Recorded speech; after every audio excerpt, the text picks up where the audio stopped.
卫福部食药署公布上届新的边境查验无合格名单，其中有3批对美国进口的调味酱，拢互验出有1级致癌物的宽用乙烷，照规定是袂当验出来的。这也包含着烘肉酱、A 烷、牛排酱等，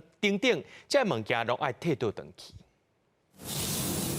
牛排伫铁棒顶煎甲足足叫，互人强要流嘴烂。那可能 A 碗牛排酱当在食，酸酸甜甜的风味，更加是真侪人的上爱。因过卫福部食药署11公布边境查验无合格名单，其中典型无效位于高数级的 A 碗牛排酱，互验出农药残留，宽用乙烷无合格，拢总36箱，122.47公斤，会防体温还是消费。美国输入的牛排酱被检出环氧乙烷0.3 ppm， 抱怨业者为展延贸易有限公司。我们在架上所有的，我们也都回收，准备再去拿去抽验一次。那如果有问题，我们也是同步一起销毁这样子。动物科医师表示，宽用乙烷已经和世界卫生组织国际癌症研究机构列为1级致癌物，目前多数国家用伫医疗器材消毒灭菌，只有美国、加拿大等少数国家允准使用伫新香料农产品等作为防霉抗菌用途。因为医师根据，若长期接触，就算是微量，也有得癌的几率。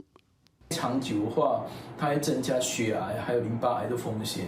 那另外，我们一些医学研究也看到说，环氧乙烷长期的暴露的话，它会增加神经病变的风险。另外，还有2批为美国输入的调味酱，分别是 Costco 进口的无糖油醋酱、甲烟熏辣椒、莱姆蛤蟆酱，也就是边境检出农药、宽用乙烷，专属防体温还是消费。食药署强调，这2间业者边境保检拢调整为搭配查验。其他美国进口保检的调味酱是用加强抽配查验，